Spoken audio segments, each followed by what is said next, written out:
Sejarah peristiwa Mei 1998, penyebab dan dampaknya.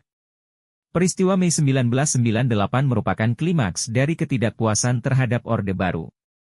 Berbagai peristiwa seperti aksi penjarahan dan kerusuhan, insiden Trisakti, pendudukan gedung DPR, MPR, hingga mundurnya Presiden kedua RI Presiden Soeharto adalah realitas sejarah yang mengiringi akhir era Orde Baru. Pada 4 hingga 8 Mei 1998, pemerintah membuat kebijakan menaikkan harga minyak 70% dan 300% untuk biaya listrik. Sementara korupsi, kolusi, dan nepotisme, KKN, semakin merajalela. Hal ini membuat rakyat Indonesia marah, dan mulai menggelar demonstrasi melawan dan menuntut pemerintah melakukan reformasi. Pada 12 Mei 1998, mahasiswa dari sejumlah kampus yang berkumpul di Universitas Trisakti mendesak berdemonstrasi di luar kampus. Gelombang unjuk rasa 12 Mei 1998 menandai era reformasi yang berujung tragedi. Peristiwa ini menyisakan beban sejarah. Meski sudah lewat 2 dekade, kasus pelanggaran hak asasi manusia, HAM, termasuk orang hilang, perampokan, penjarahan, pemerkosaan, dan pembunuhan masih belum menemukan titik terang. 2 peristiwa skala nasional seperti tragedi 1965 dan peristiwa 1998 juga tak lepas dari keterlibatan militer. Peran politik militer sudah berlangsung sejak Republik lahir, dan masih berlangsung sampai hari ini. Krisis ekonomi, kemelut politik dan hilangnya kepercayaan masyarakat kepada pemerintah menyebabkan rangkaian protes dan unjuk rasa di sejumlah wilayah di Indonesia. Tewasnya 4 mahasiswa Trisakti menjadi pemantik kerusuhan 13 hingga 15 Mei 1998. Peristiwa kerusuhan Mei 1998 menjadi bagian dari catatan sejarah kelam Indonesia. Ratusan orang menjadi korban tewas dan kerugian material hingga triliunan akibat huru-hara yang terjadi pada tanggal 13 hingga 15 Mei. Penyebab peristiwa Mei 1998.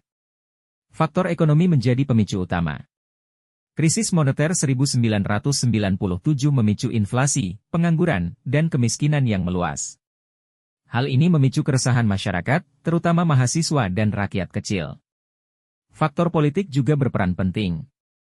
Pemerintahan Orde Baru di bawah kepemimpinan Presiden Soeharto dikritik karena korupsi, kolusi, dan nepotisme, KKN, yang merajalela.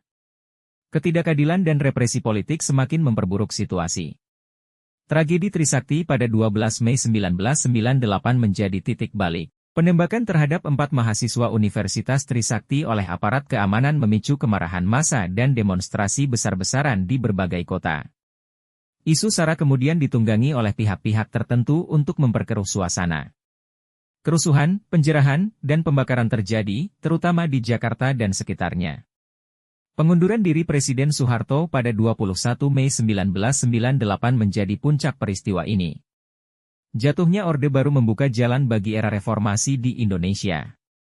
Dampak peristiwa Mei 1998 untuk Indonesia.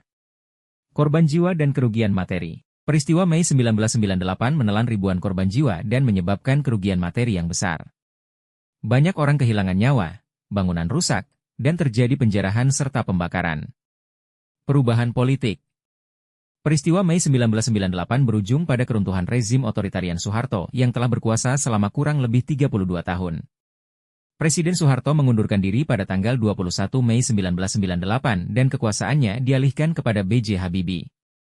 Reformasi politik. Peristiwa Mei 1998 menjadi pemicu terjadinya reformasi politik di Indonesia.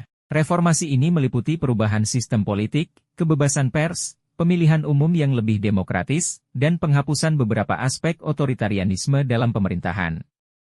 Perubahan sosial. Peristiwa Mei 1998 juga mempengaruhi perubahan sosial di Indonesia. Terjadi perubahan dalam pola pikir dan kesadaran masyarakat terhadap hak asasi manusia, kebebasan berpendapat, dan partisipasi politik. Masyarakat menjadi lebih kritis terhadap pemerintah dan lebih aktif dalam menyuarakan aspirasi mereka. Pencarian keadilan. Setelah peristiwa Mei 1998, dibentuklah Tim Gabungan Pencari Fakta, TGPF, untuk menyelidiki masalah ini.